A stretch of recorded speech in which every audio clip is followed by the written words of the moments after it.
journey with an incredible individual, somebody who I personally admire. I have read one of his books, which is an instant bestseller in Israel, Winning Every Moment, and I've been recommending it ever since. Dr. Professor Yehiel Harari. And he's going to be talking about the relevance of the classic Chabad text, basically the essential text written by the founder of Chabad Hasidism, the Alter Rebbe. And I just want to first introduce a visual of the next talk that we're going to be having together, the next event, and then go back to a more formal introduction of Professor Harari. So if you look at the screen, you'll see that on Shabbat, the 5th of June, we will be hosting a Shabbat Jubilee. Okay, we'll be hearing from Zaki Cooper, who spent 10 years working with the royal household, and it coincides, of course, with the Queen's Platinum Jubilee. Bezrat Hashem, may she live and be well. Ad Mea V'Esrim. And believe you me, she's getting closer and closer. And may she continue to live and be well and lead with decency and with integrity. Bezrat Hashem. But back to tonight's event and tonight's talk. Professor Harari. He's a sought-after speaker in the area of Jewish psychology, Hasidism, education, and creative thinking. He holds a PhD from Tel Aviv University and has taught at the School of Communication at Sapir College. He has also served as a journalist, a parliamentary aide in the Israeli Knesset, and as a communication consultant and a senior professional advisor in various government offices. He has authored 10 books, including Winning Every Moment, as mentioned, an instant bestseller in Israel, and a wonderful, wonderful read in the English translation. We are honored as well to be hosting Chabad in the City and Chabad Young Professionals of Greater Manchester. Dear friends, please give a very, very warm welcome to Professor Harari, and we will be speaking from 45 minutes, followed by Q&A, Bezrat Hashem. Rabbi Mendel, thank you very much for the eulogy. It's a great opportunity to be here and to talk to this community, lovely community. And maybe I'll introduce myself, even though you mentioned a few things. The story of my life in few words. Until at the age of 30, and whoever is ready to open a camera, I think it's the magic in Zoom when you see people and you can interact a bit. It's like something else. It makes the Zoom relevant. So until the age of 30, I finished my PhD before the age of 30 when I was 29, I think, and I was a warrior in a special unit in the Jewish army, in the Israeli army, of course. And until then, I was the chief of staff of the deputy minister of trade and industry and chief of staff of deputy ministry of trade and of housing and constructing, and a member in a journalist, and a member in few governmental committees. And at the age of 29, I stopped everything, and I asked myself one question: how could it be that everything goes so well? I have a lovely wife. She's still so beautiful. 2 children, great children. Everything goes well. I earned even more than I am making today, and still I'm not happy. Why? What's the reason? Why are you not happy? And it's more than not being happy. I think if I will penetrate, I won't be a psychologist now, but if I'm trying to look backward, there was a bit of sadness and melancholy and a bit of depression and anxiety, a bit of everything. And I remember myself, going to driver took me to the Knesset, and in 12 o'clock I needed a camol. I needed to take something for my headache, and it wasn't right for me. I asked myself why, what's the reason? So I started to read everything that I could. I read things that was connected to my research, to my PhD at the university. I read philosophy, psychology. I tried to understand what is happening inside, what is going on. And I couldn't find an answer, and I had to, I was about to do post-PhD, and before going to the post-PhD, a rabbi from Chabad caught me and he asked me if I'm ready to take his lectures and transform them into a book. And I said to myself, okay, it's a good opportunity to make some money and to introduce to the book of the Tanya. So I took the job. I penetrated in order to understand his books and to connect them to the book itself. I took the job, and immediately I started learning Tanya. I remember it was like 2 weeks that I went through all the Tanya with Rabbi Steinsaltz's commentary, and I felt for the first time that someone really understands what is going on inside of me, why I have all those inner battles. Why am I feeling about a bit of anxiety? How come that, Motzei Shabbat is coming and I feel like I don't want to go to work, but I have a wonderful work? How come I just got married and I'm in love with my wife, but I want to divorce her? I don't want to be here anymore. Like, how come? How could it be? And a lot more questions like that, that arose in my mind. But when I read Tanya, I saw that the Alter Rebbe really understands where does melancholy comes from, where does sadness come from, what is stress, why stress is the most, is more than idolatry. And more than that, I remember that I found that he suggested to me how to get out, the road, the method, how to get out of those undesirable emotions. And it caught me. And I said to myself, okay, I want more than from that sweetness. I want more than that. It's something that I want to learn more. And the result is, I'll make long story short, it's not like today I don't have struggles and inner battles, but today I'm a better warrior. I know how to how to deal with them, how to go up to the arena and win few of those wars, a few of those battles, and the result. Make a long story short, the result of all those of everything I read, I wrote 10 books, as you said. The last 5 were bestsellers in Israel. One of them is Winning Every Moment again. And then I wrote The Art of Elevation, which is about parenting and education. And after that, about Jewish creativity. Upside Down is the name of the book. And those 2 books were both to the largest publishing house in China. And they've been translated to Chinese. And now they are about to be to be published in China, and they're also Winning Every Moment. I think is being translated to Russian, and in English you read it. Okay, and what I'm doing in the past, I think 10 years, is teaching Jewish psychology under the hat of education, parenting, how to deal with stress, anxiety, fear.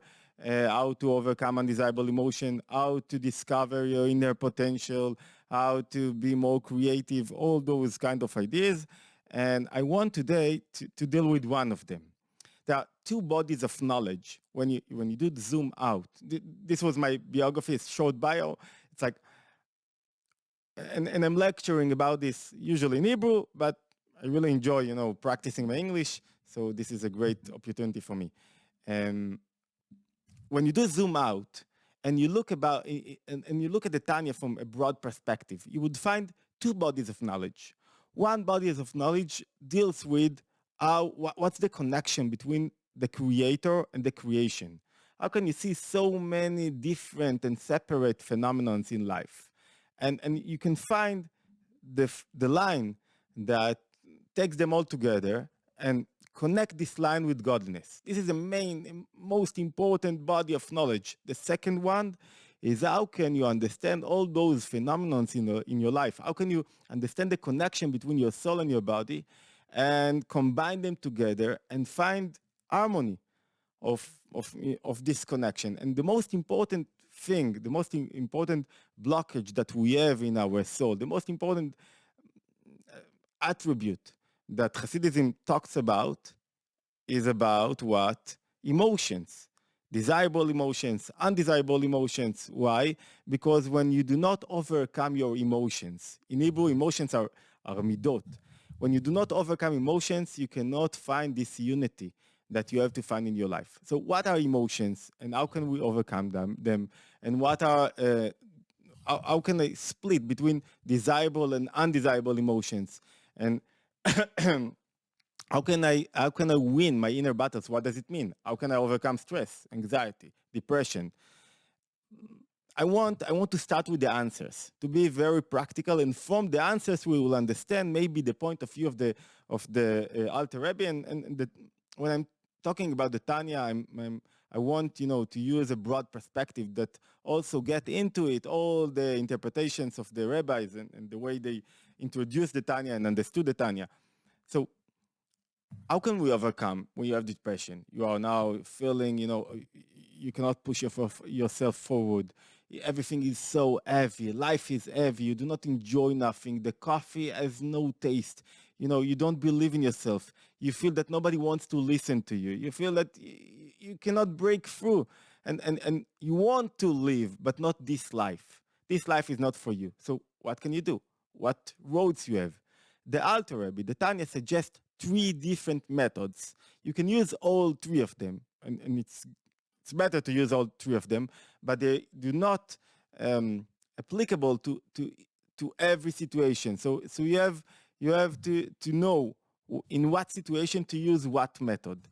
And those 3 methods, when you look at them in a broad perspective, you can understand how you can change your emotions, how you can move from undesirable emotions to desirable emotions, and to understand what them.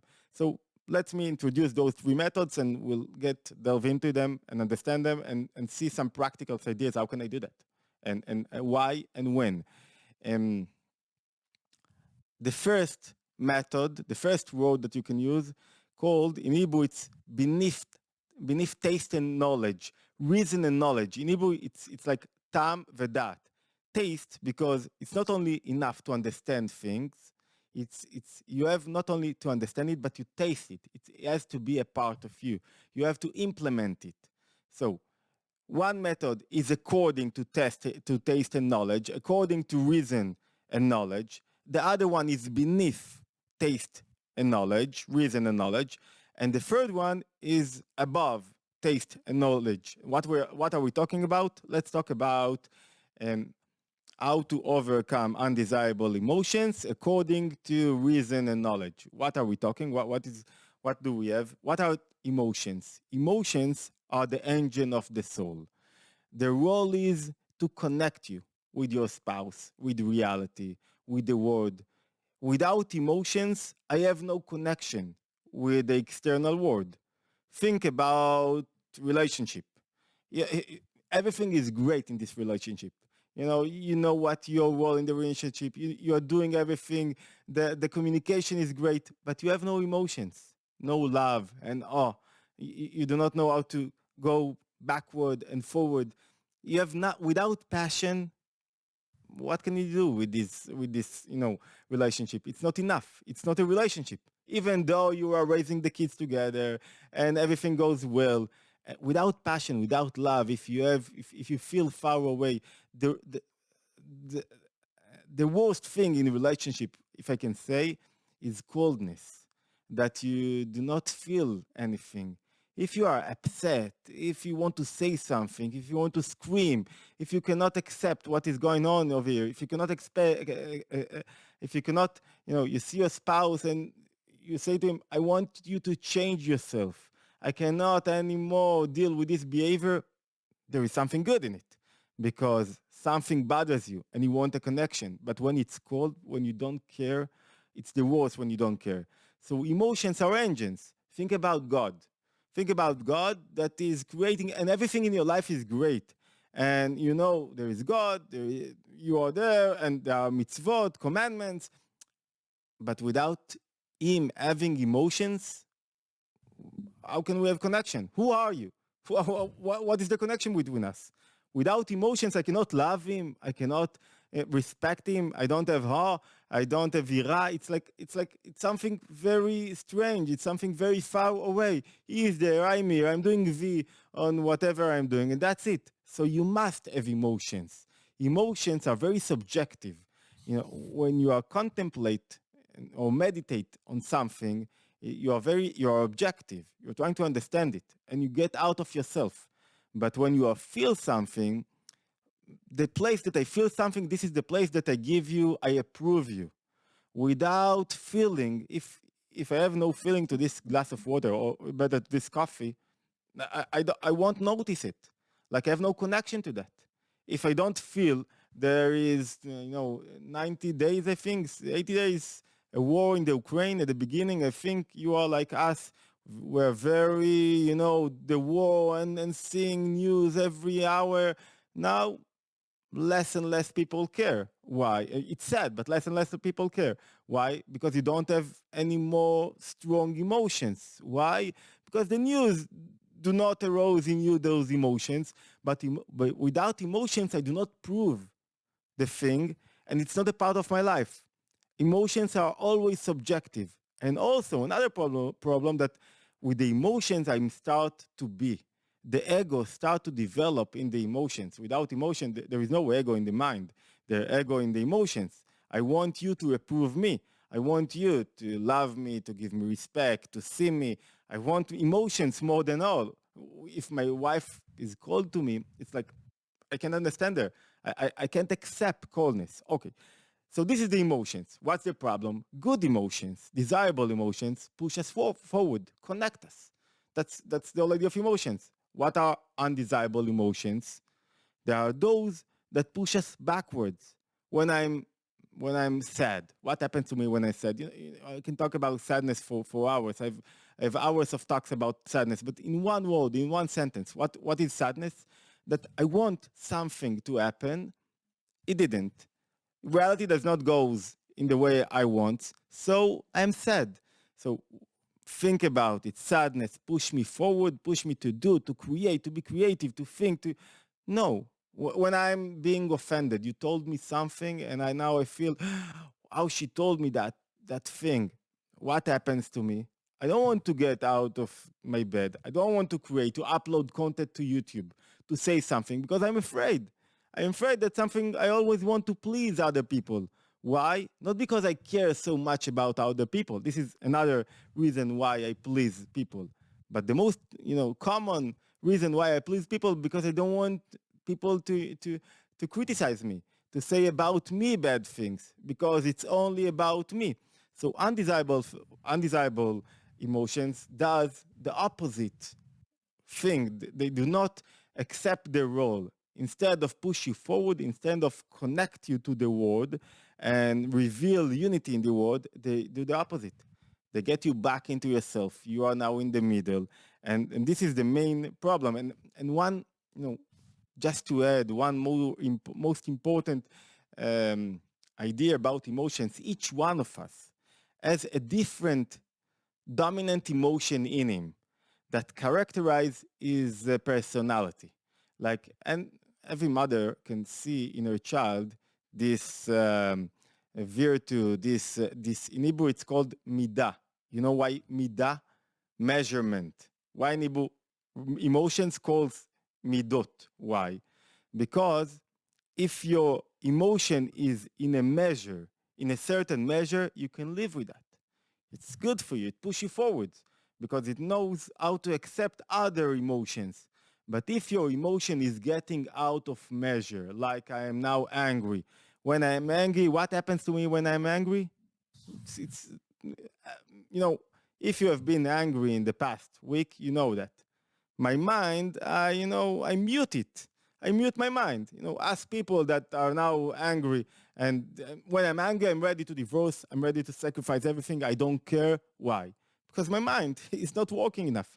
And it goes like that with all other emotions.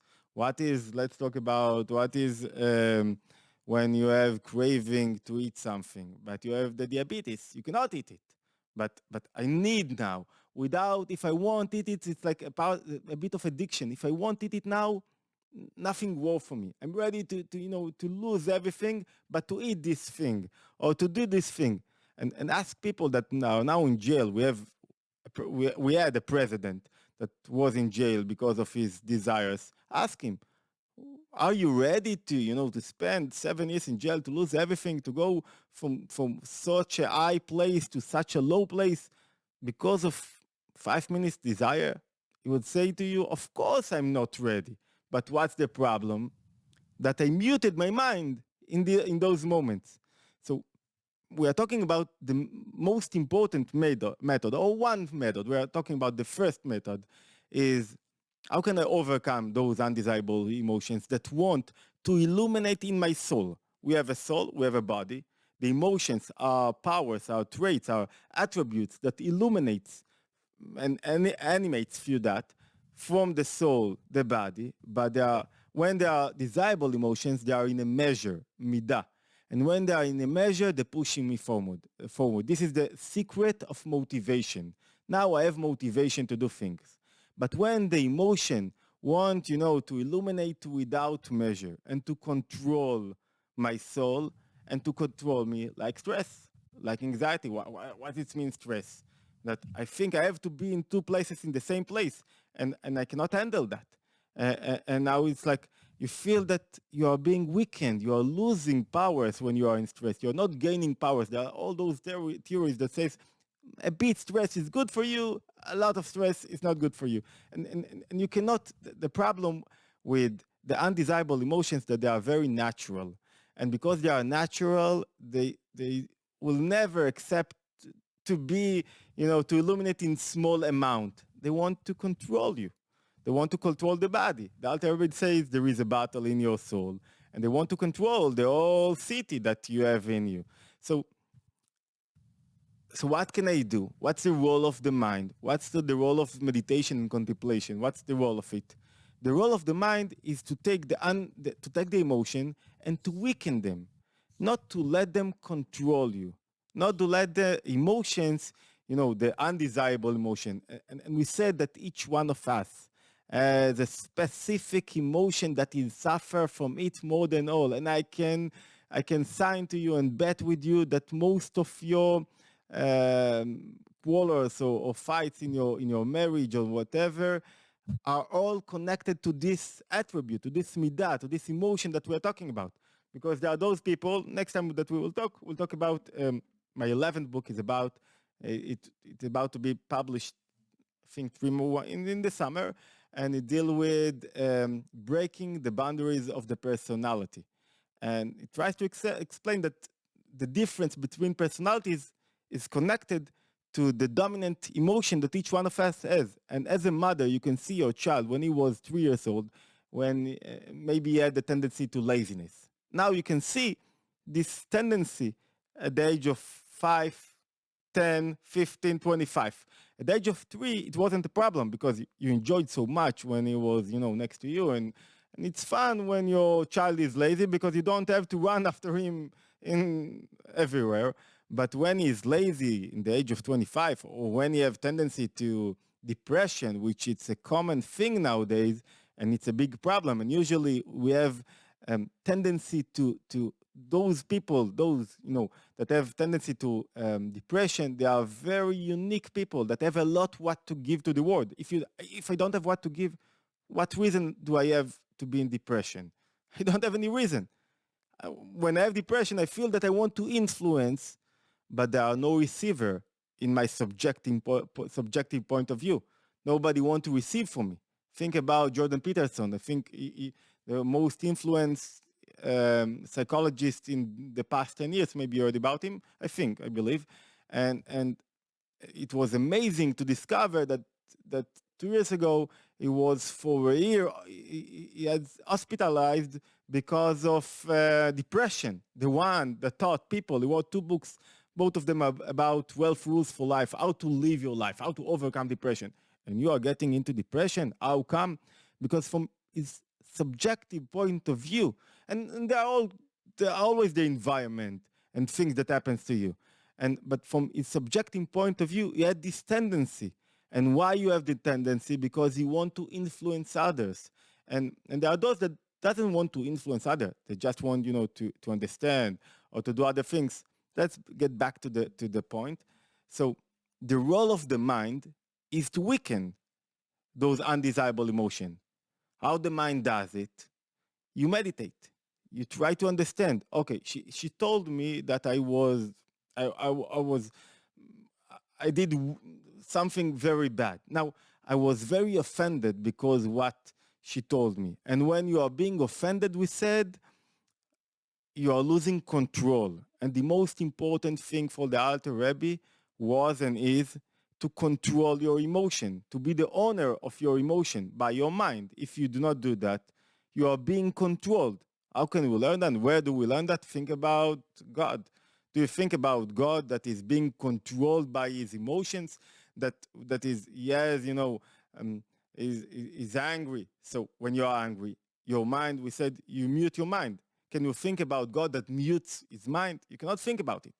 When you contemplate, you bring back the control over your emotions. And what does it mean to contemplate? To understand. Now I'm trying to get out of myself and understand why she told me that. What happened to her? What does she deal with? What happened to her? How she woke up in the morning? And through the process of understanding her, understanding creation, understanding things, thinking about the order in creation. There are all kind of contemplation. In Hebrew, it's itbonenu. There is a broad contemplation, and a general one, and a specific one. Through those processes, I'm starting to understand. I'm stop thinking about myself. I'm not a victim anymore, because what characterizes the undesirable emotion that they are always put you in the middle. It's always about me.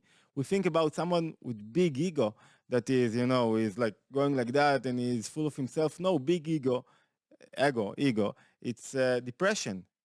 If you talked ever with someone with depression, he always talks about himself. You call him, and there are those, you call them, and they always talks about themselves, and it's all about them, and they are dealing only with them. And when you start to weaken your emotion with your mind, we said at the beginning that the mind is objective and the emotions are subjective. You are starting to make them less strong. They will illuminate, in less power. And when that will happen, you will be able to navigate them and to take your emotions to a right place. And there is a wonderful epistle that, in those, the Alter Rebbe wrote 183 epistles. He wrote more than that. We have only 183 finger epistles, and those letters that he wrote conceal in them so many secrets, because somebody wrote to him, "I'm suffering from anxiety." You won't send him, to go to a course, to go to a workshop. He has to give him the answers, what to do, how to contemplate. And I think one of the most radical epistles in the Tanya, and most important one, and it's hard, I have this epistle over my bed, and before I go to sleep, and when I wake up, I read a sentence or two, write it, and it's the most radical one that represents the ideas of the Tanya, and it's epistle 11, and a few sentences from that. There he says, you suffer, you think everything is complicated, and you suffer from your children, from your marriage, from livelihood, from you have all kinds of, we have challenges in life. It's not easy. We have a lot of challenges. And sometimes when two challenges comes across together, I think that everything is against me and I'm a loser and nothing, goes right. It says, if you think that you are suffering and you are suffering, you are dealing with evil, that means you do not contemplate. You do not really understand reality. You do not really understand the way God is creating the world. Because the most important idea that comes out, that emerged from the idea of confidence, of bitachon be'Hashem, is what? Is that every moment is being created in this moment in order that I will reveal my powers. I will reveal my inner attributes in harmonic way. So there is nothing that causes that I'm going through. There is not even one meeting, not the Holocaust and not my diabetes, and nothing is excluded that I'm going through, and it does not have the meaning inside of it, the meaning of what? That I will improve myself. I will gain a growth. So he's saying you are suffering because you don't really understand reality. You do not really understand the way God is creating the world. And if you would understand it, you will never be able to say, okay, I'm suffering now and bad. I'm suffering for everything is against me and I'm a victim of this reality. And when you are a victim, nobody will be able to change you. Viktor Frankl said that in a beautiful, he had a huge example. You have to go through the Holocaust in order to be a bestseller in English, I think, and to promote your ideas. No, it was a joke, Okay, my jokes to the British audience, it's won't go so good. Uh, but but when you are a victim, nobody will be able to help you. Doesn't matter where do you live. What is a victim? Victim that I feel that I deserve more. No, you do not deserve nothing. I deserve something. People should notice me. My children should have come to visit me. Even in parenting, it's the most important role in parenting. When you expect something from your children, I want them when you are angry about them, you're losing your duty as a parent. Why? Because now it's all about you. When I'm angry, it's about whom? About me. When I'm expecting something, it's about me. I do not see them. And it also happens in our relationship. When I want my wife to be as I want her to be. Come on, you do not see your wife. You see what you want. You never notice her mind. You have to get out of yourself and to develop in you those other emotions in order to have real connection, not connection with yourself, connection with her. So if to understand and close the first method that he's offering, contemplating, we said it's according to taste and knowledge. You have to use your mind in order to weaken your emotion. But you cannot do that when you are in stress, when the emotion is now got out of a measure.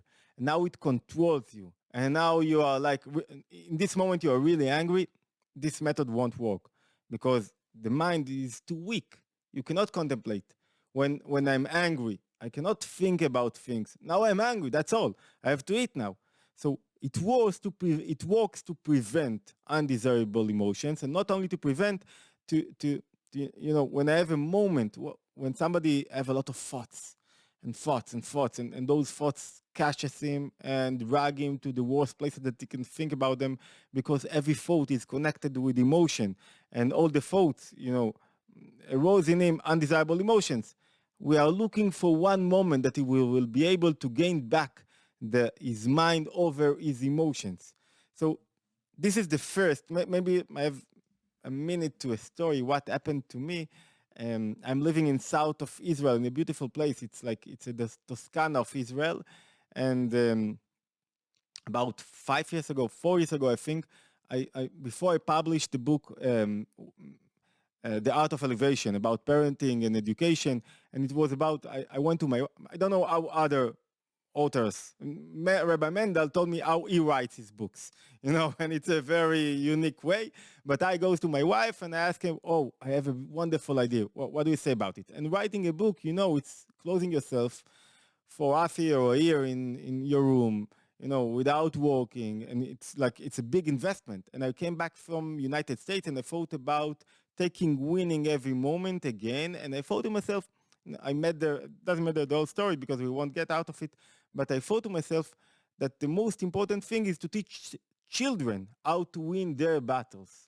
This, why to start with adults, and it works with how to teach adults to teach their children to win their inner battles and undesirable emotions and their specific emotion that we talked about.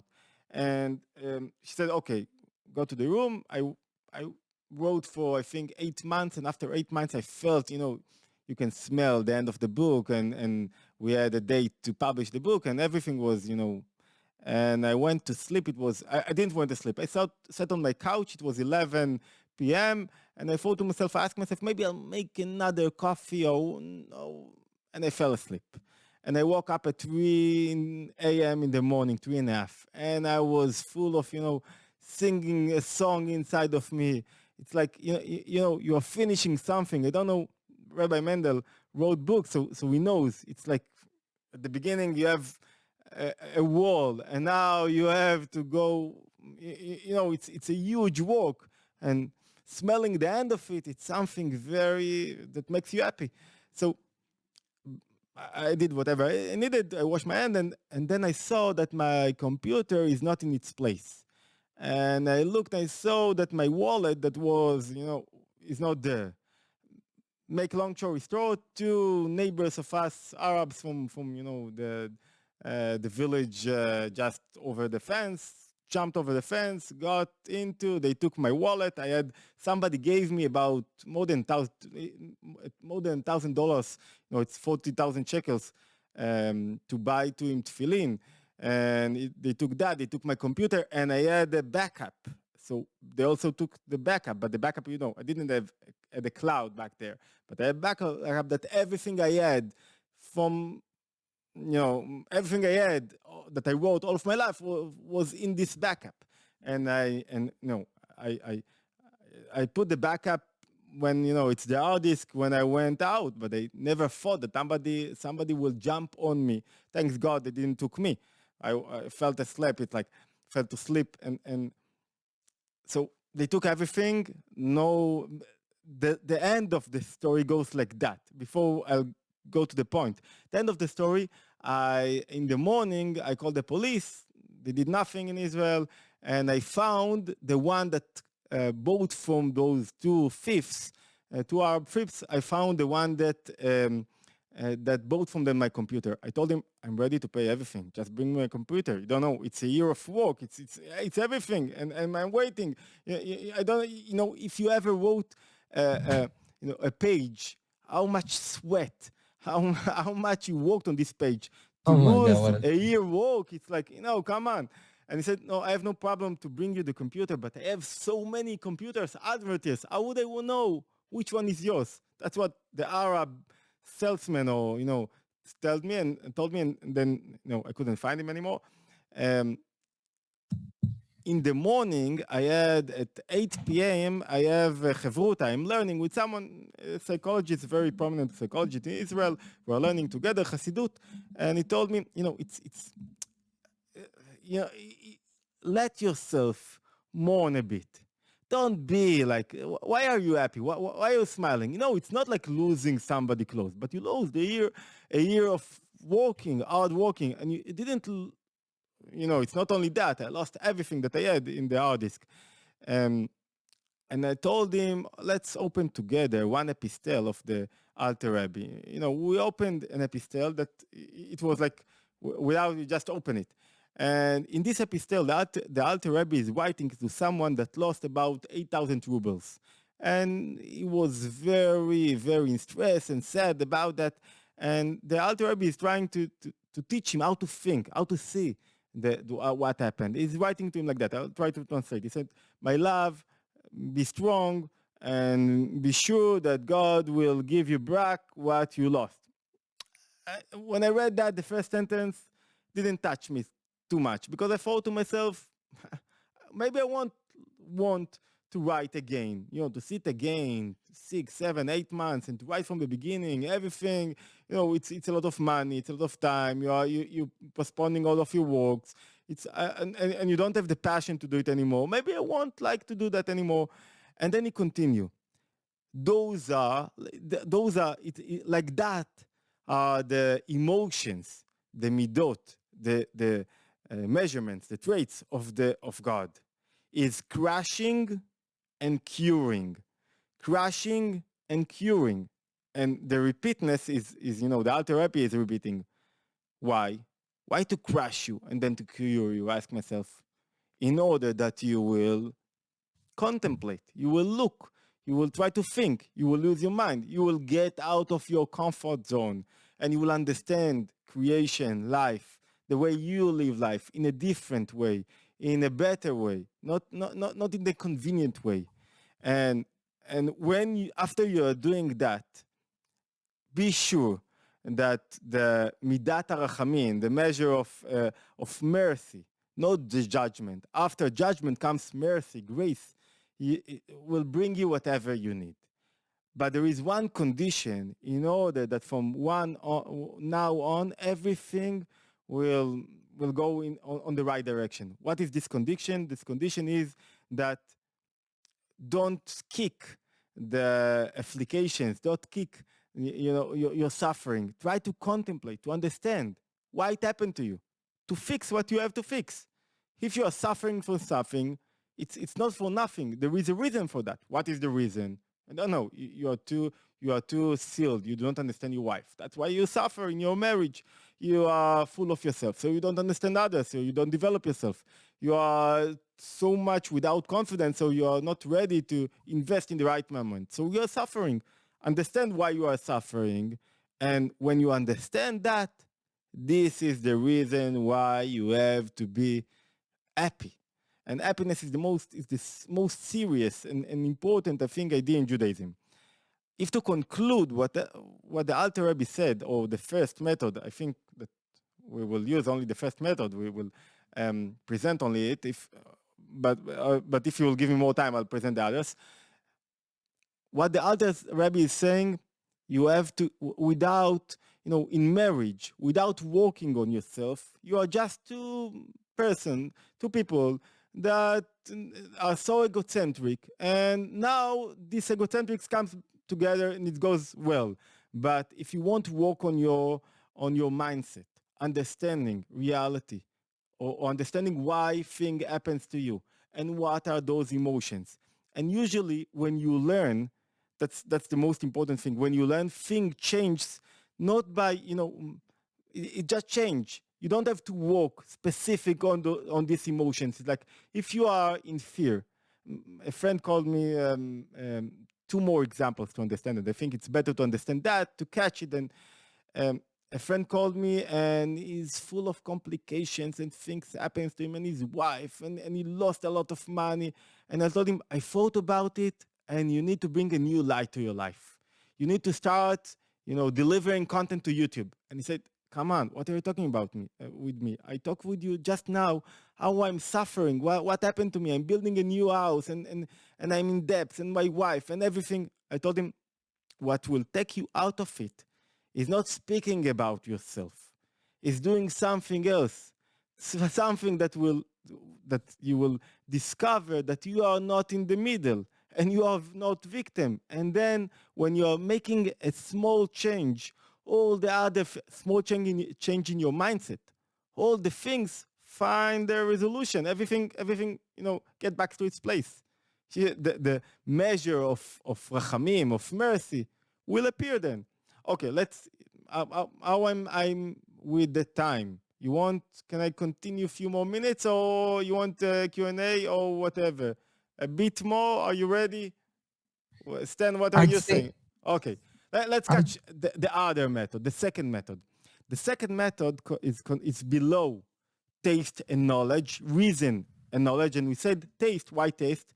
Because it's not enough to understand things. You can understand. I know how to act. I know what I have to do, but still, when I'm getting to the to the time that I have to do that, I forget everything. I know that if I will say, my son will get to school and I will scream on him, I know that he will go out. He will feel terrible.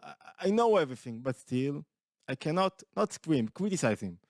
I know whenever I criticize him, I make him so small without passion to do anything. And I know that at night he will wait at night. But it's very hard to me to stop the criticizing. And so it's not enough to understand things. The second method that the Alter Rebbe suggests in length is to understand where is the main battles happens. And it happens in your thoughts.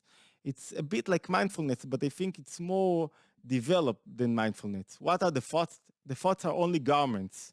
Garments to what?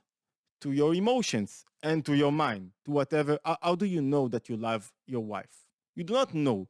You know when you think about her, and you know when you buy a present, and you know when you're doing things. It's not enough just to know, just to have feelings. The feelings emerge in the thoughts. What's the problems of the thoughts? When the thoughts runs without you being controlled, let me rephrase it.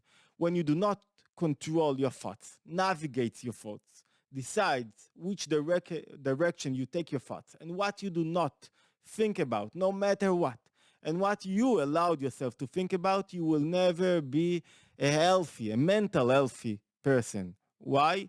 Because if you let your thoughts run all over, that means you are being controlled. Controlled by what? By your emotions, because there is a connections, a strong connection between emotions and thought. The emotions, they are like behind the thoughts and they push them. They push them, we said undesirable emotion, what they do. They do not bring you close and do not present unity between you. It's the best thing when I love my wife and when I have art to her, I know how to bring myself backward and to let her now be in the center. And I know when I love, I'm in the center. When I have awe, I know how to get backward. Now I need to listen to her. And and when the thoughts controls you, that means you do not decide anymore about your emotions. There is one emotion, usually the emotion that we talked about, the one that dominates in you. And these emotions now start to bring all kinds of thoughts. What are anxiety? What is anxiety all about? What will happen? That's it. It's very simple. What will happen if I won't have enough money to pay the mortgage? What will happen if people won't like me? What will happen if people criticize me? What will happen? And at the end, you know what Mark Twain said? Most of my life, I have been through hard things that happened that most of them never happened. I thought, what will happen? What will happen? And nothing happened in the end because the thoughts runs and they always runs and there is no even 1 minute 1 second that I don't have a thought in it because it's a garment. I do not go naked. It's a garment to my emotions and to my mind. When we are sleeping, what are the thoughts when we are sleeping? Dreams. When I go to sleep, why do I need to go to sleep? It's a different topic. Why do I need to go to sleep? If you're tired, just sit. Sit like that. You ran 10 kilometers. You walked. So sit like that. Why do you have to close your mind? You closed your mind and you let your mind, go upward, somewhere, and to charge itself. Why? In order, not for the mind itself, for the thoughts, because there was, before you go to sleep, there was a quarrel, there was a fight between the mind and the emotion. Who will control your thoughts? And I go to sleep in order to let my thoughts rest a little bit. But the thoughts, there's still the letters, the things that I saw when you saw a lot of, violent movies.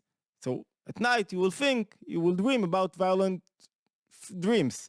So the most important things we said, the Alter Rebbe saying, is to win where it's the place that you can change yourself. It's a huge question. It's a major question. Can we change ourselves? And the answer is not so simple. The answer is complicated, but in short, we cannot.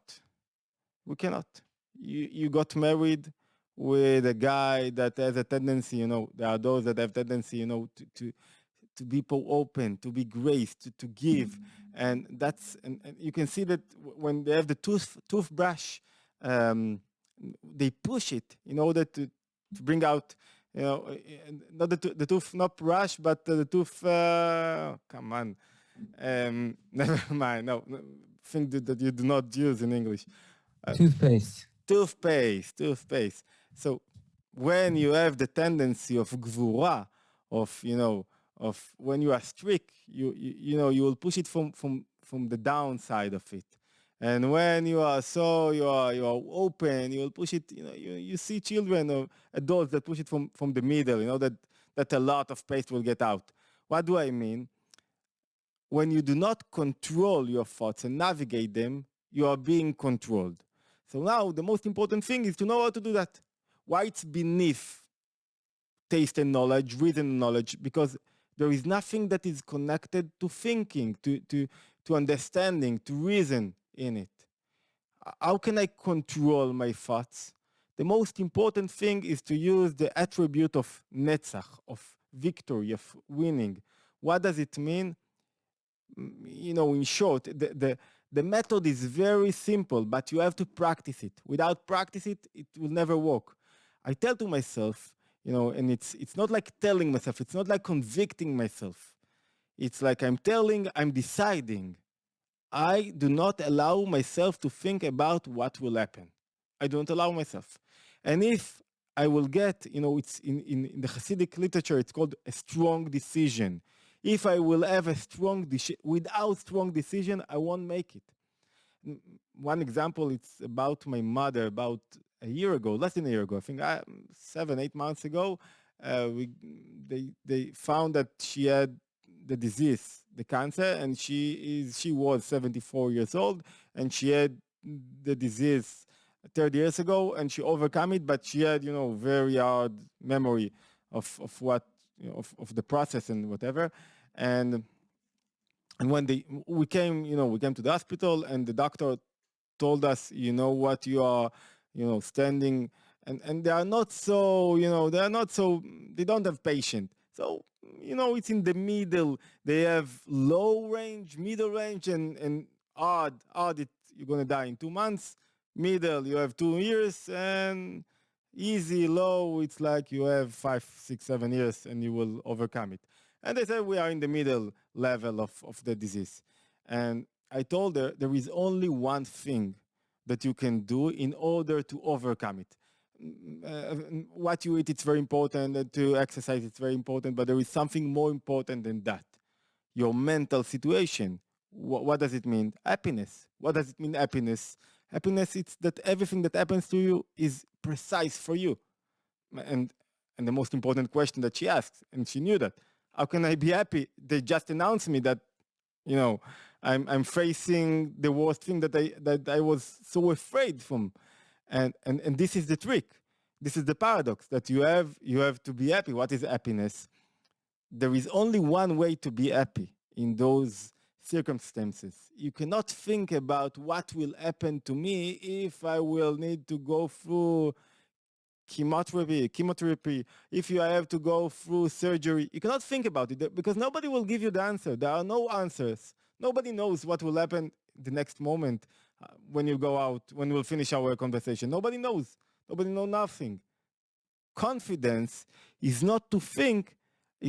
Confidence is not to think that bad things will happen to you. It's very easy to get into thoughts, or anxiety, what will happen, and how we will overcome, everything is falling, and the world is falling, and third world war is about to come. Confidence is that I'm sure that good things are going to happen. And one way to develop confidence is not to think about bad situations, or when I'll get there, I'll do that. I'll prepare myself. And there were all those friends that she had that talked about, you have friends, and wow, the disease is coming back. And she told them, I'm not ready to talk with you if you are talking like that. And it wasn't in a conscious way of talking. They are like, they wanted to be, something bad has happened. Let's talk about victimize. Let's talk about what happens to us now. And she told them, no, if you're not happy, if you're thinking about that I'm a victim, that don't talk with me like that. I prefer to be alone. If you want to be happy, think positive, I embrace you. And everything, she went, through a great process. 3 months, I think I never saw, and I know my mother. She has a tendency a bit to anxiety. I know her. But those 3 months after she knew about the disease were the best 3 months in her life. At the end,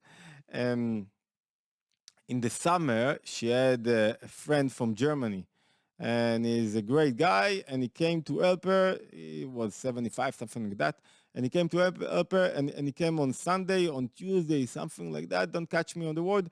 He went to hospital because he didn't feel so good. 3 days, 2 days, 1 day later, he passed away. Wow. Now she really had a reason why to be in anxiety and depression. He wasn't her spouse, her friend came to help her from Germany, and he passed away. It's unbelievable story. But I told her the disease get no excuses. It cannot afford excuses. You still have to not to allow those thoughts. Why it happens to me? How will I overcome? How will I manage the thing? You cannot allow yourself. Let those thoughts get into you.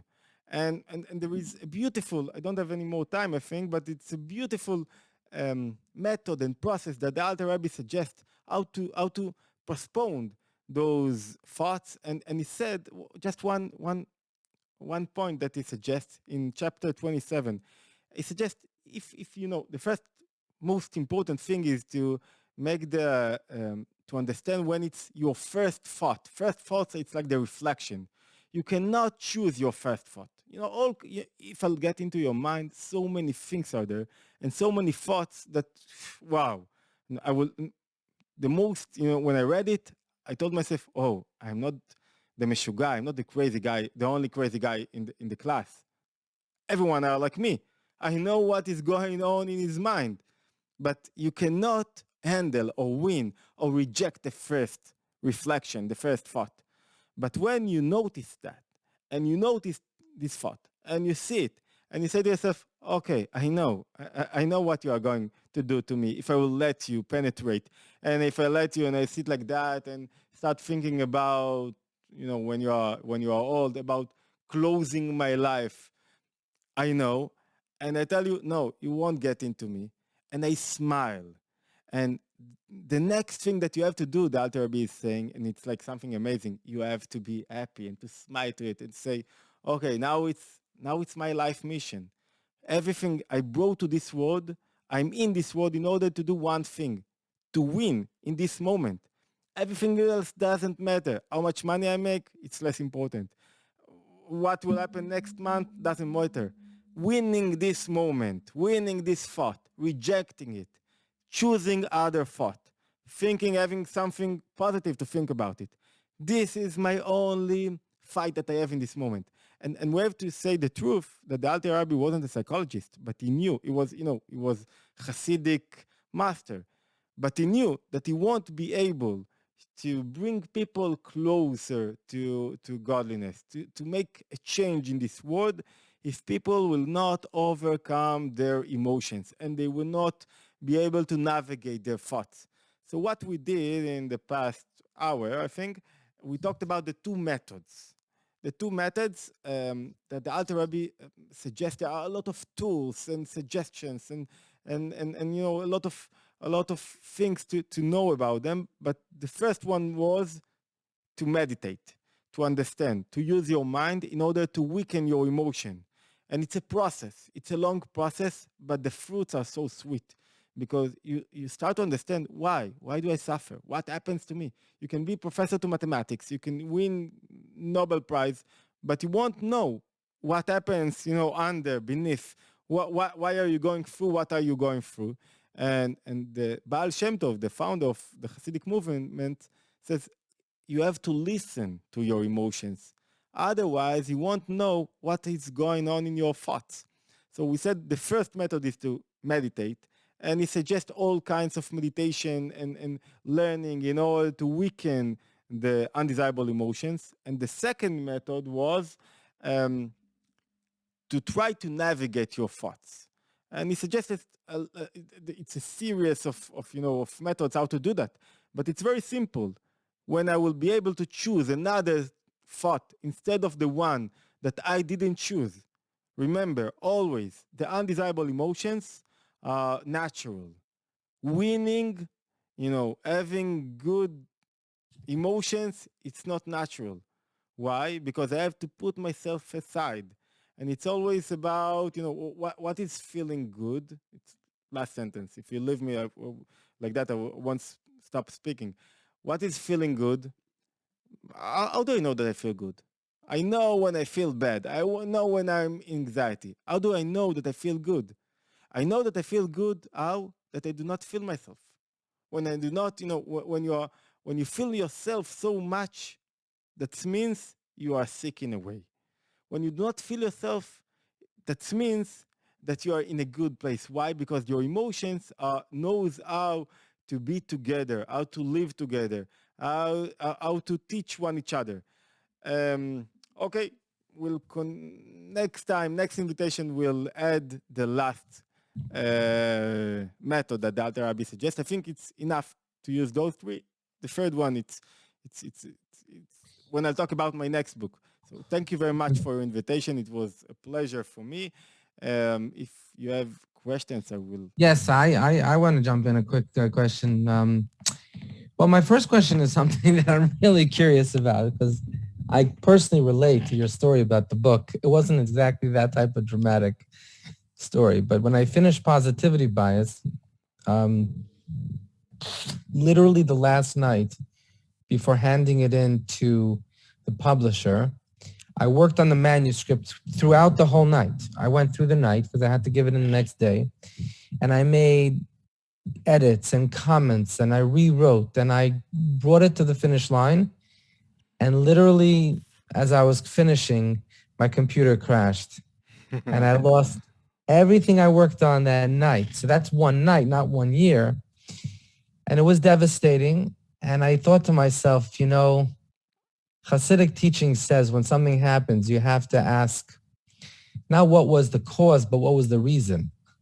There's a very big difference between the cause and the reason.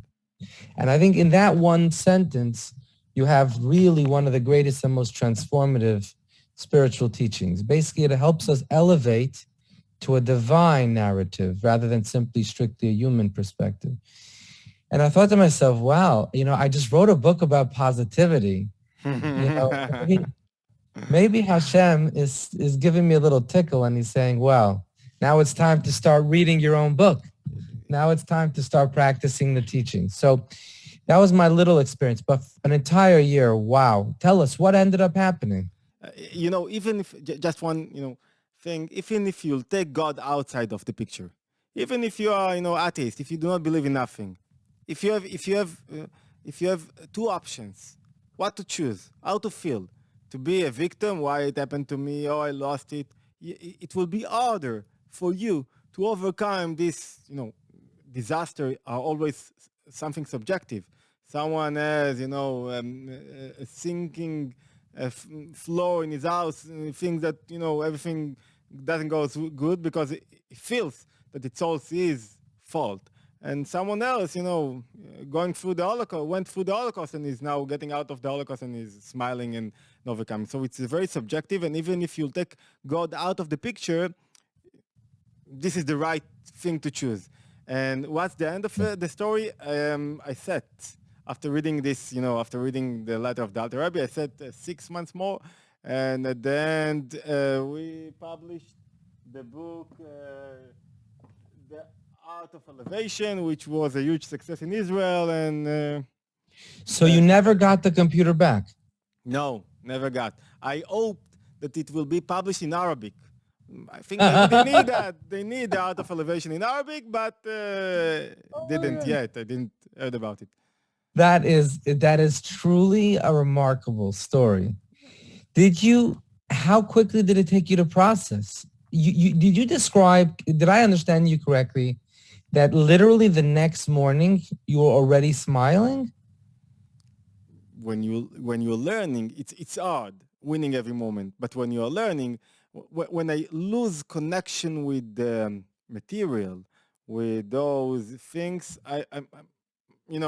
I'm losing it. 3 days without learning Hasidism, it's like, okay, I'm a different person.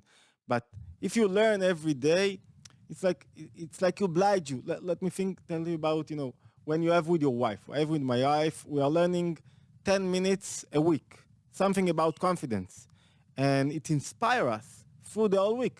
After that, on Tuesday... 1 second, what do you mean confidence? Do you mean bitachon? Bitachon, yeah, confidence. What there is... No. The translation of bitachon in English is trust. Trust? Yes. You are destroying my talk. Trust. No. Trust is a moon. It's like I believe. It's like trust. No, trust. Confidence in English... Confidence usually implies a person is confident. It's a psychological expression of one's own personality and how they interact with others interpersonally. What you're saying is, you're saying confident, not, it's a hard one. Bitachon, probably the simplest translation is trust in God. Or confidence in God. Or confidence in God, but you have to add the words in God, because if you just say confidence, people think you're talking about reading self-help that helps you be confident about yourself. So just to close the idea about Wait, confidence. Yehiel, 1 second, Yehiel. Can we start the whole talk again? The last few words. No, I'm joking. I'm sorry. Because Okay, never mind. They caught something, I think. We 1 caught second. something. By the way, we have a recording, so you can watch it again and just insert beat the trust. Change. Think about somebody that just, a young person that had sexual assault. This assault took place. I saw a letter from the Rebbe that talks about it. Was 5-10 minutes. All of his life is now thinking about that, and is now paying high price because what happened when he was 14. And come on, forget about it. And he can't forget about it. So I don't want to say what's the methods in order to deal with that. It's not our duty. But the Rabbi says you can learn from that the opposite. That when you develop in yourself something good to think about, it could even take from you, 5 minutes a day, 5 minutes a week. You learn something in the morning, and you think about it about a little bit, and you try to implement that. It will change your whole day. It will influence you. And you asked, how could I? I read the letter of the Rabbi. I learned the day before. I learned this day, and I told myself, what you will earn if you will be now a victim of the situation. Not what you will earn if you'll be in the state of mind of, whoa, what happened to me? And it's always, I can lose that next day. It's always, it's always the process of thinking and letting your mind weaken your emotions. That's what we said. That's the So process. 1 second. First of all, the letter you described was a letter. First of all, can I ask you to share with me maybe later Of the course, letter no you problem. just I'll send it the to letter you. you just said from the Rebbe, very interesting. From But the also Alter the Rebbe. It's from the Alter Rebbe. No, the one you just said about how something small can have. Yeah, he's saying he has two examples there. The Do you second have example, it? Do you know where it I is? will The find letter? it for you. Okay. The second example is about, it does not mention it, but it's about Hitler, Ymach Shimo. And he's saying, you know Hitler, you saw one of his YouTubes, speaking to the masses. Think about it, who he was. It was nothing. In the Third World War, it was a joke. And think about, and if you look at those, and open a YouTube of Hitler, now after we'll finish our conversation, you will fall laughing. It's like this guy succeeded to motivate, to move, to conquer all of Europe, to do whatever he did. This guy succeeded. It's unbelievable. How could he? He's nothing. He's funny.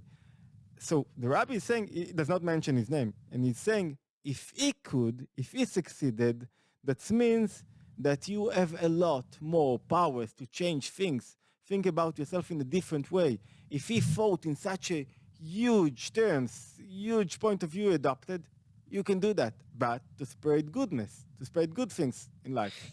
That is actually radical. I did not realize that. I would have included it actually in Positivity Vice, because is there any greater like spin on seeing someone so evil than to say, well, we can learn from this in our own life in terms of our vastly greater powers than we ascribe to ourselves. But to the point, the Alter Rebbe's letter, that's in Tanya you're talking about, or just no? No, it's not. It's not in Tanya. He has the book of his epistles. There is the old book that. Can you share that letter as well with me later? Okay. But Yehiel, those letters you read sort of every day, another letter, and it so happened that was the letter you were reading, or you went specifically to that letter because you knew it held inspiration for you? No, we talked to me, and as like psychology says, you have give place, and I'm not joking. I'm not cynic. No. Give place to the pain. Yes. Be in the place of the pain, and there is something, according to Hasidic, to the Jewish psychology point of view, it's like something happens. Of course, it's hard to you, but try to see that it's not you. It's not really you. There is something else. It's the klipa, the shell. It's something that wants you to be in the place of sadness. So we opened the letter. It was like it was like, opening without, I didn't know what happened. And it was like Oh, you opened a random. a You random opened up. letter. I told him, let's see what the Alter Rebbe says about that. It's like opening letters. It was But Yehiel, just so I want to get into it, because I think your whole class, as incredible and fascinating as it is, to me, this story you shared hit me so hard because, like I said, I had a little microcosm just one night, and I really, what you said just is, I'm telling you, it's mind blowing. I want to understand again, because to me, this is the most important takeaway, because you shared a real story, a real scenario, and you're basically sharing how all the study you did was training, and this was the front lines of the battle. And all of your training kicked in. But here, talk me through what you talked to yourself, because of course your natural emotional state would have been utterly devastating.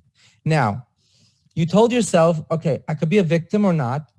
It's not worth it. It's not worth it to be a victim. You're missing the point. Oh, I realize I'm missing the point. Because that's not the point. There is above, the method above knowledge and reason is that to know that you have a mission and to look for meaning and to develop a belief and to find your pleasure, which is the higher power that you have in your life. To have beneath is just to decide, beneath and to contemplate and about is just, you do not think about those things because you are into a higher light that now illuminates you, and you do not let the emotion, it's all about emotions.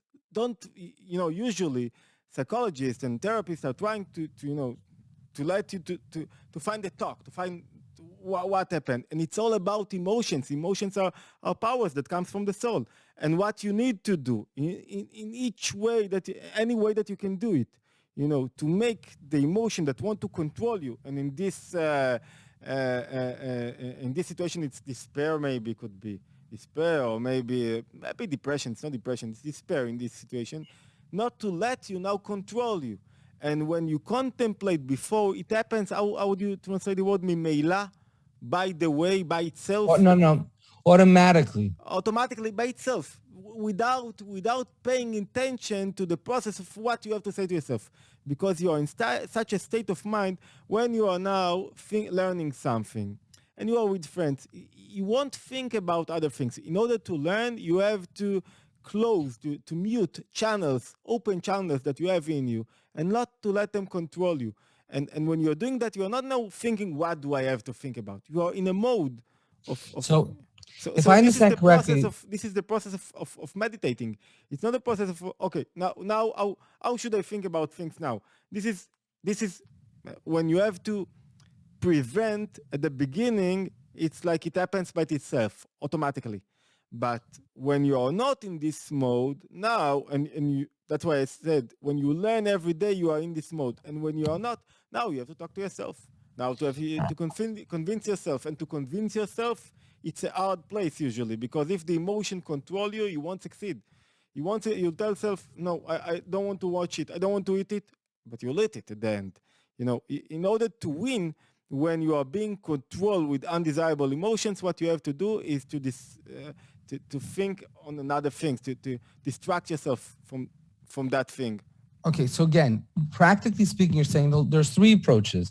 One is above intellect, one is utilizing intellect, and the third is beneath intellect. Maybe the above intellect we didn't get into is a spiritual divine perspective.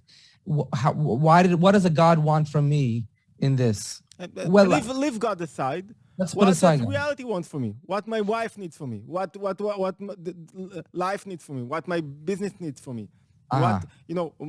Think about redemption. Think about future businesses. Future businesses does not speak about what is future business. When I'm past business, think about how could I get money from others. Future businesses always says what the value you bring to the table, what other people's need from you. It's like, what is your mission over here? So it's not about you. It's not about me getting from you money. It's a different thing. So when you woke up with the book, how did you apply the highest thinking in that moment? Everything you tried to bring to the world to make the world a better place, was lost. Why? If you weren't seeking pleasure, you were seeking to be an agent of God in this world. Forget God. You were seeking to make people's lives better. Now you ask yourself, so how do you apply that thinking to yourself? What future business, so to speak, could you get from losing the book? I'm trying, I'm trying to remember, but I not really try to remember. I try to, to articulate what's the right thing to do, to say. Think about a warrior. Think about a warrior in the army, in the Israeli army. And you know that we have operation in the south, in the north, doesn't matter where. And when you will hear about, and you are my father and I'm the warrior, the last thing that you will want is me to go to the operation, to do what I had to do, what I have to do. And you'll think about it and it will make you crazy. A warrior, really, what he wants to go to do the thing. That's what he was trained. What I really want to be in a situation that I will win it. So I'm not afraid from being in Lebanon or being in the south. I'm thinking about myself, and if I will let myself, if one of the warriors in my group, in my team, will think about what will happen if he won't get out of it. I don't even remember one conversation that we had when we were in the army in very dangerous situations. I don't recall myself that somebody said, okay, we're gonna die. Nobody is talking like that. If you talk like that, the Rambam said, "Lo litpached," don't make yourself feel fear. Okay, so what I'm trying to take out of it, when you are a warrior in your life, you're like an automat. You know where you have to be. It's a different state of mind than the one that goes to the therapist and asks, how should I think from now on? Because I understand. The middle level, that the using the intellect and learning, it's like a process that you are going through. You are being trained. The lower level of deciding which thought I will let myself or not, it's like when you are not trained enough, because I said I cannot handle that. I won't let it get into. Won't let it get into me. So it's like I have now to think about something else. And the Baal Shem Tov says differently. He says, oh, now you have undesirable thought that came to you, occurred to you in mind. Why it came to you? Try to contemplate in it. Try to listen to it. There is something in it. There is, you said, godliness everywhere. So when your thoughts, what? Godliness is only on the material things, is only also in your thoughts.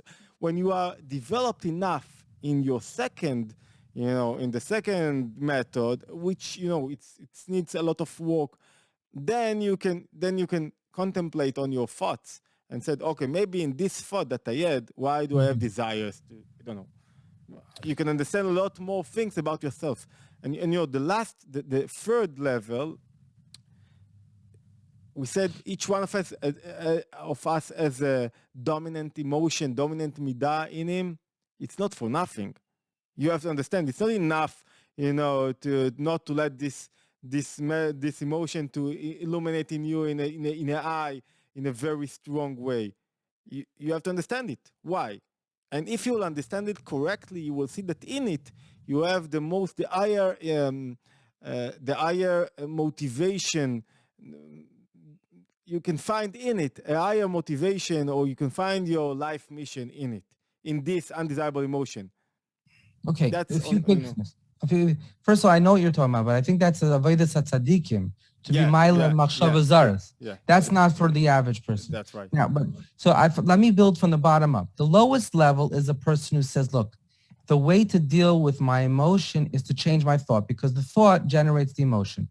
So if I have a thought that's bringing negative emotion, all I have to do is take a change for another thought, because the mind can only think one thought at a time. And if I choose a different thought, the thought will generate a different emotion.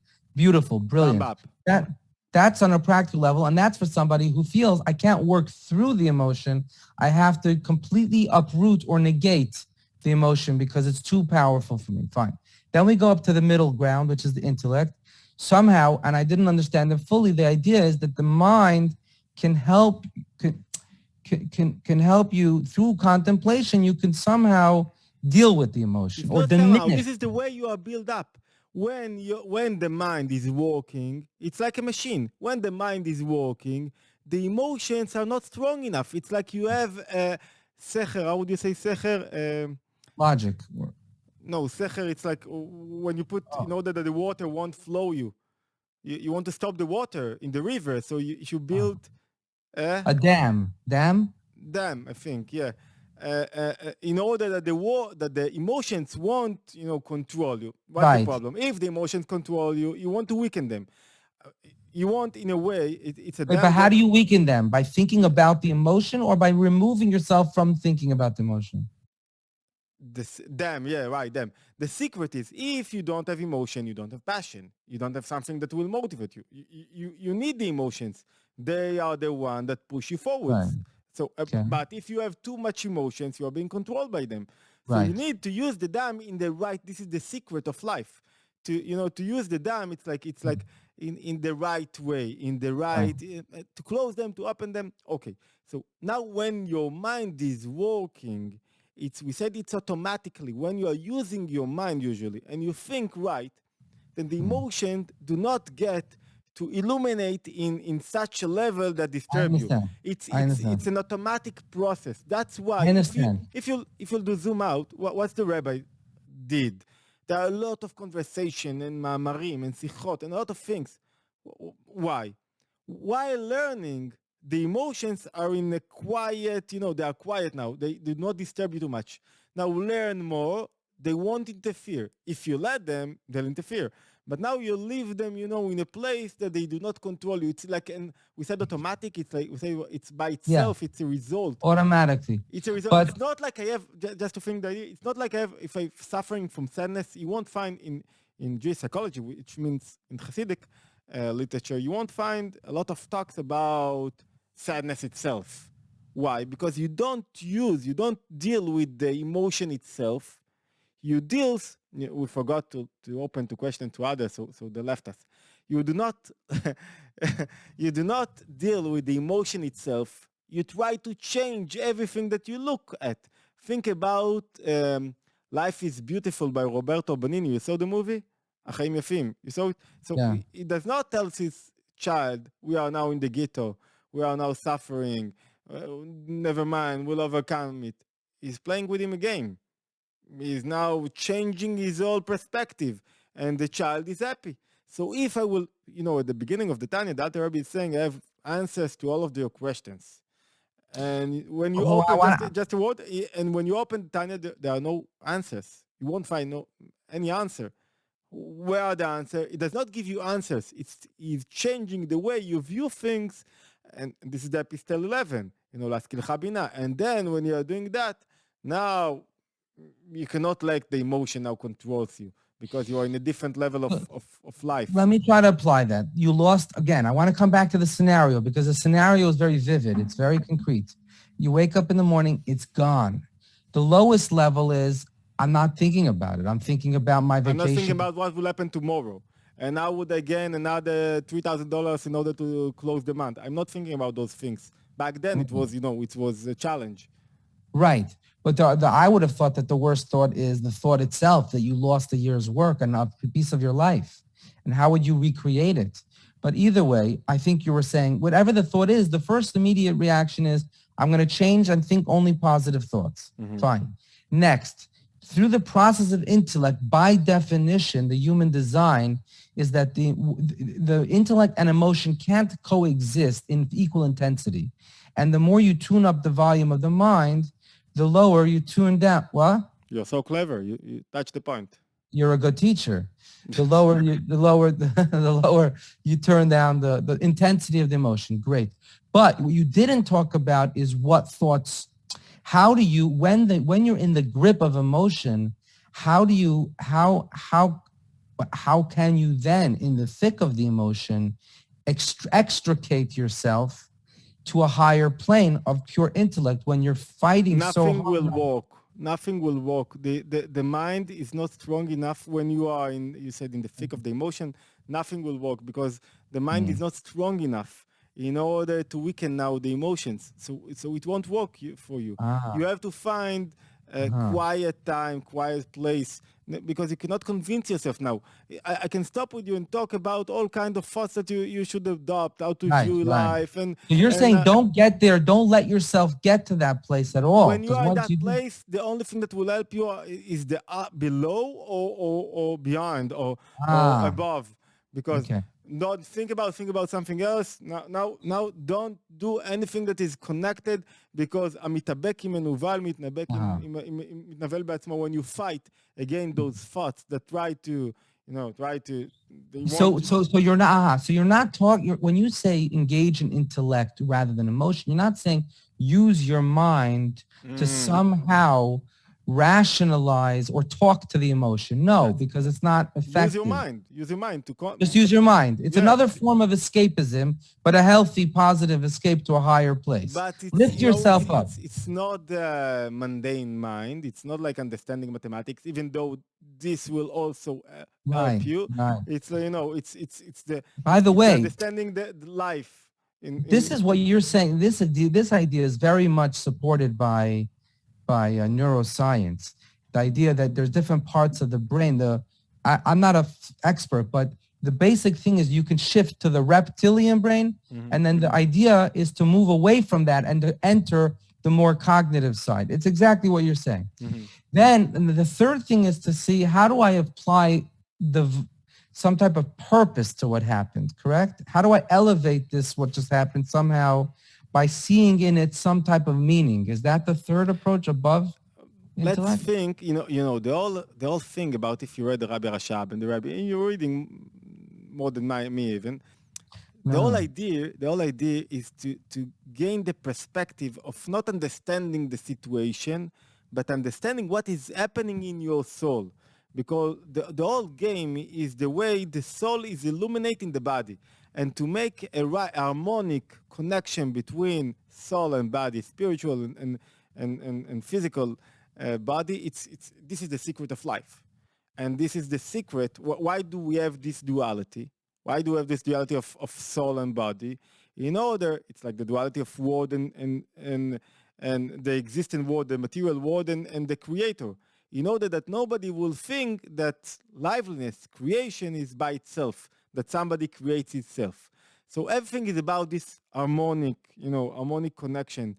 And the perspective that Hasidic want to bring you is to see where you have, it's like the anatomy of the body.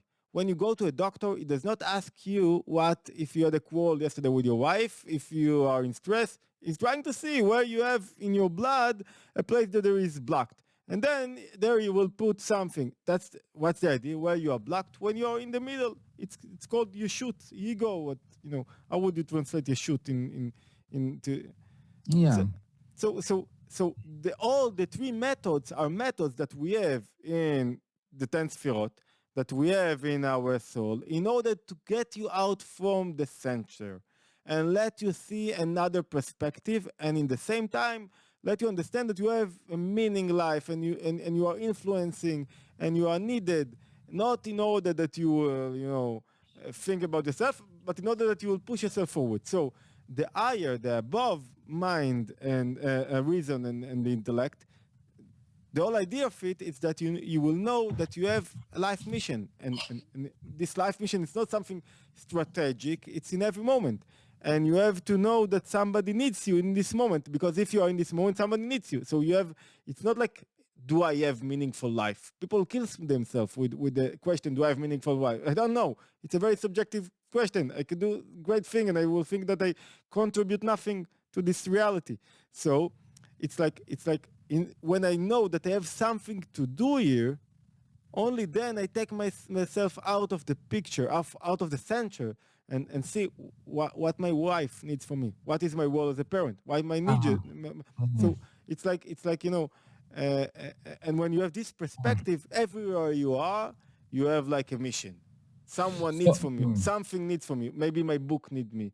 And it's not about me. And when it's not about me, I try to find pleasure, which it's the higher motivation that each one of us has. Without pleasure, you cannot gain nothing in this life. And that's God creates the reality, the world, because the first, in 10 Sfirot or above them, you have the pleasure. It's the first power. It's the Keter. It's the crown. And okay, that's the answer in a way. And just one final, just to come back to it, when you woke up that day, and then I guess whenever you were threatened with as you put it very well, I think you didn't say unhealthy. You said something, negative emotions, basically anyways. So what happened? How did you apply the highest way of thinking? Every moment you struggled, you said, okay, what can I do now for other people? Like that's how you focused yourself? Mission, it's not how I'm not such a good person. I don't care about others. It's not that it's not this point. We have, different personalities, different motivations in their life. Right. There are those that want Right. to do good in life. Right. There are Right. those that do not care about goodness so much. What they care about, the side of Gvura. Their motivation, the higher motivation that they have is, what's the truth? It comes from judgment. What's the truth? What do I really need to do? What is the right thing to do in this situation? Do I have something that is concealed in me and I'm ready that it will be concealed for the rest of my life? Do I have, I want to use this moment and so I'm asking myself, what is the right thing for me to do in order to reveal my inner powers? This is my main motivation. And to write the book was the right thing now. And it's not that I have something that I want to really help others. I'm thinking more about myself. If I was a different kind of personality from water, from the element of water, I would think about, you have different motivations of scientists and writers. I would think about how would I do good. And if I had more of sand, I would think I want to influence. If I want right, I want influence. I want to influence others. And if I'm not influencing others, I feel that I lost something. I'm not, like, this is my duty. But I do not think about influencing. It's not my motivation. I don't care if I'm care because I'm earning money from that. And, but it doesn't really motivate when somebody writes to me, I read your book and it's a wonderful book. Okay, great. Thank you very much. Not more than that. It does not. It won't push me to write the next book. Not to write. I see. No, but I there was one other question. I don't think I expressed myself well. I think you were answering. What did you use to get you to write again? My question was, what did you use to deal with the tremendous loss of the book? That's what I'm saying. You keep going to the wrong. The answer is no. This is the usual problem of most people, because they are trying to find answers to the questions, and the catch is to change the way the question that you ask yourself, the way you think, to change the structure of the questions. When nobody will give you an answer to the question why it happened to me. Why 6 million people were murdered in the Holocaust? Why? It doesn't matter if 6 million or somebody that is close to you. Why, nobody will give you the answer. If you will continue to think about in these terms, it's like the rabbi wrote to Elie Wiesel. If you will continue to be in this mode of questions, you will not get out of this, you will stay in the circle. You have to get out of it. In order to get out of it, you have to think differently. And it happens not only when such a tremendous thing happens to you, but also in daily thing when you got a ticket for something. And I told you, but just not to be such a tzaddik, I told you when I won. I have so many examples when I lost, and people usually are more connected to those examples when I'm losing. So just. But 1 second, great. So what was the thinking you applied that took you out of that paradigm, that made you not even susceptible to the normal way of thinking, or not normal, the usual way of thinking? What took you out of that completely? First, we said, on the lower level, what I'm not thinking about. I'm not thinking about the 8-9 months that I lost through writing and all what I sacrificed. I do not let myself think that I did things for nothing. I do not let myself think. I don't. If I lost something on the way, I do not. That's what I did not.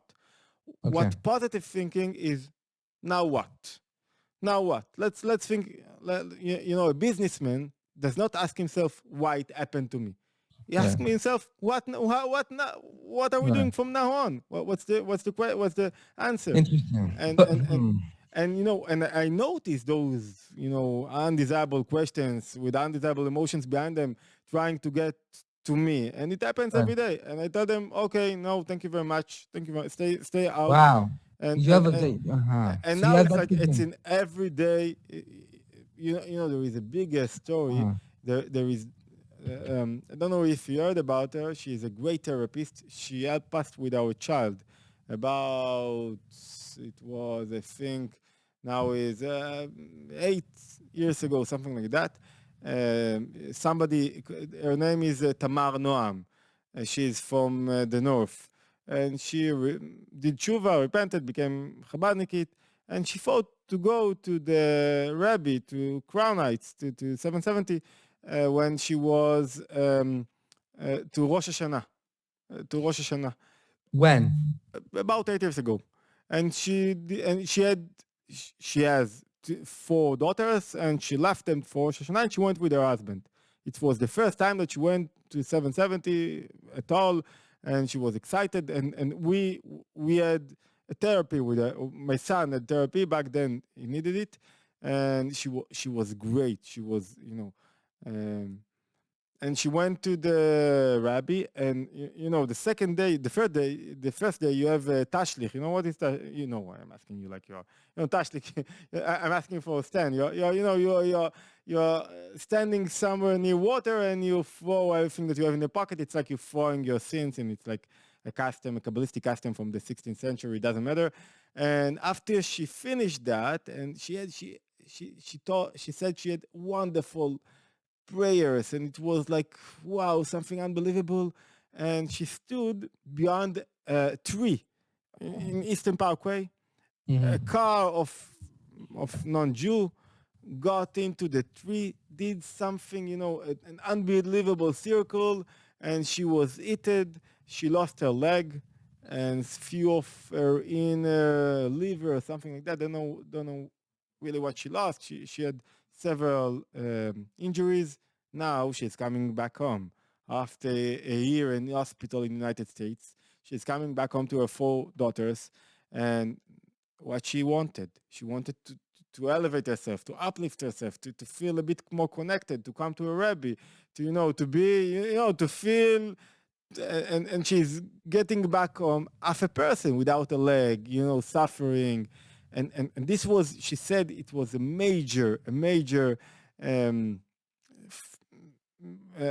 a major test for her. How would she overcome it? And she decided, and she tells about it. The beginning, when she let herself be in a victim place, she couldn't get out of it. When she started to work on herself and say, okay, I have something, it's happened for something. It happened for something.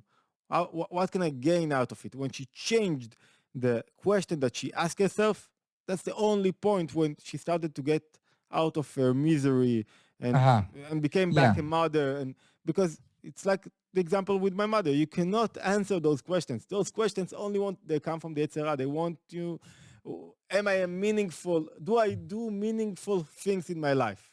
Nobody will answer. Nothing. What is meaningful? What you write, Jordan Peterson, 3 million people are on your YouTube channel, listen to you. So are you meaningful or not? It's subjective thing. If you go to a therapy, you said, I do not influence enough. What does it mean? Right. So the point is then to the third way is to ask not why me, but what now? As in what can I do? What can I do? But then there's another like a You recon. simplify it a bit because you have to understand what are those powers that motivates you, and Mm, then to let them illuminate in every moment in your life and know what are you really connected to and what are not, and it is connected to your undesirable emotions because you suffer from those emotions because in them concealed your high motivation that is above the intellect. wow. Right. And just one, because I'm very interested in what you're saying. I never held a speaker this long, but I'm enjoying. I'm enjoying meaning, mainly the language. I'm okay, practicing.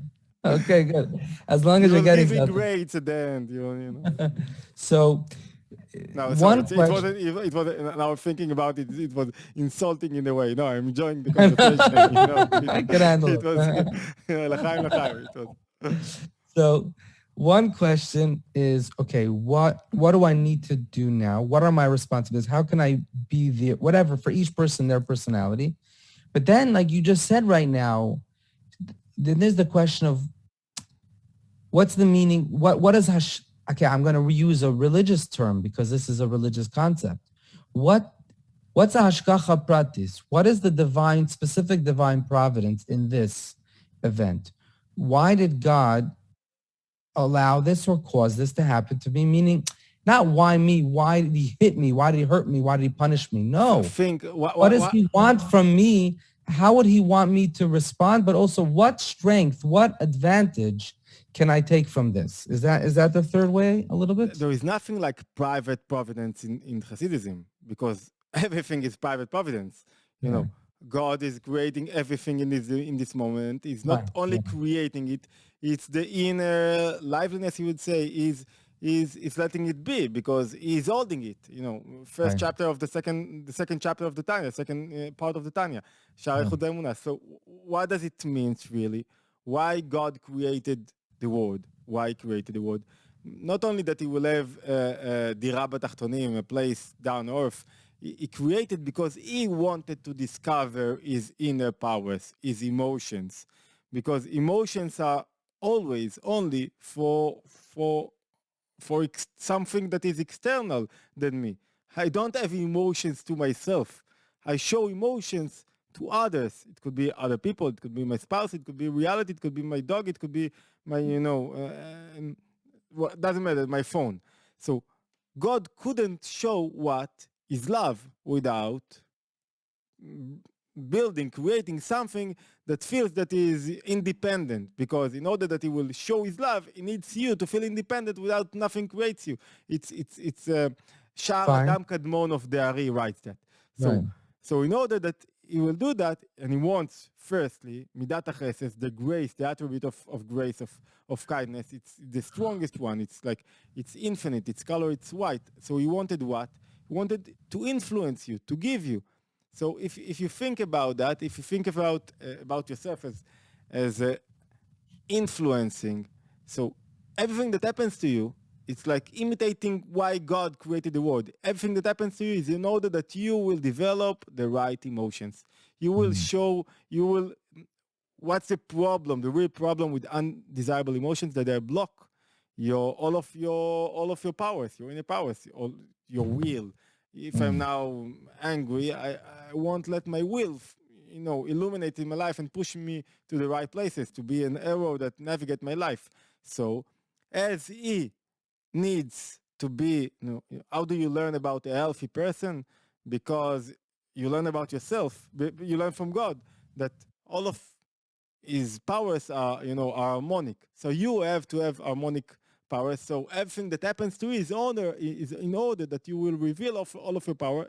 And um, as you articulated that, is that in order that I will grow out of it, that I will catch something out of it, I will learn something out of my misery, my yesurim. Right. And did you? Okay. Which brings me to the I final learned point. something, but I want, I want, it's mine. I cannot, Ah. you have, Ah. that's the most important. Of course, I learned something. Personal. I, Ah. of course, everything That's that you're learning is personal.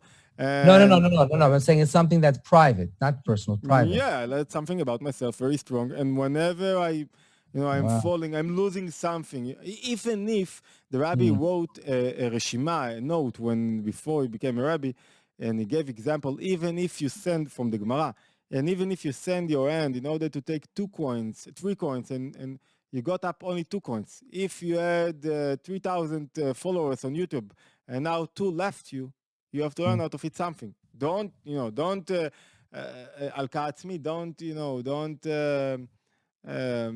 Alma? Judge alkaa עצמית. Don't judge yourself. Don't be in a place, in a miserable place. But of course, you have to learn out of it. Why people left you? They didn't left you for something, and there is a reason, and the reason would influence you economically and financially. It will influence you. If think about and it's laws in nature, laws in the world. Think about the streaming companies. If Netflix. If they won't contemplate why people are leaving them, they will follow them. Yeah, but this is something like cosmic. But you're saying... What do you think? Divine or private providence is only on your thoughts? What about everything that happens? Doesn't matter if it happens with Netflix or in your mind. It matters because what happens in your mind, you can influence the world. This is another thing. And it's like, but in a broader, in the perspective of... I understand. So you took something out personally. It's private, obviously. That's okay. That's what I was really getting at. It took me so long, but unfortunately, it will have to remain private. Okay. But if you didn't uplift yourself or develop yourself or discover from now on. Right. So why you don't need another in the words of Hasidism, another role, another round of misery will come on you. Why? Wow. Because you didn't learn out of it what you need to. That's the words of the Rabbi Rashab. If you didn't learn, so if you are suffering from diabetes and you didn't learn, so if you learn, now you'll be a more healthy person because you know how to handle what to eat, you know to choose, and it's spiritual because you know what to choose, what not to choose. Avodat berurim, choosing thing. Of course. But if you do not know, you will die then. Here's the question. How do you know what it's not obvious. It's not obvious. How does one know? Like, okay, if someone made a mistake and he said a lie and then he was caught and he got into trouble. Now he knows what he needs to change. Now you open a huge question. If you will invite me again, I will answer it. And the question is, how do I know? It's not only how do I know when I suffer that I'm on the right road. It's how do I know that I'm on the right road at all? How do I know that I chose the right walk? How do I know that I reveal my inner powers that, a yom of 3 weeks ago, that if you do not do what you have to do in life, if you do not, adapt your life mission, you are like you are a sinner. Why you are a sinner? Because you're not in your place. You got powers. You got and you do not do what you have to do. So it's a big question. The book Upside Down, Jewish Creativity, the Jewish Way, tries to answer that and to illuminate a little bit. How can I know? But it's how do I know my life's mission, basically? And it is connected to not only life mission. What are the right emotions that I need to overcome? Where I make mistakes, but not everyone makes mistakes, but where I'm not doing what I have to do. And when you know that, it is connected to misery. And when you know that, you have clarity, then you are ready to overcome hard things that happens to you. Is it in English, Upside Down? Not yet, no. Is it going to be? I hope so, yeah. We started to translate it. So the only one in English now is Winning Every Moment. Winning Every Moment, yeah. We are waiting anxiously, my friend. You are great. Let's conclude by saying thank you so much. By the way, friends, just know, if you think you're tired, Professor Harari is now, what is it? It's 12 o'clock. 12, but midnight. So we want to take a moment to express our profound gratitude. By the way, did you ever write up the story that you just shared with us? Write in a book or something like that? No. Did you share? No, I don't think so. No, I just think it's everything you learn and everything you teach, but in an example that's how you practice it. Okay. Anyways, Tachlis, thank you so much.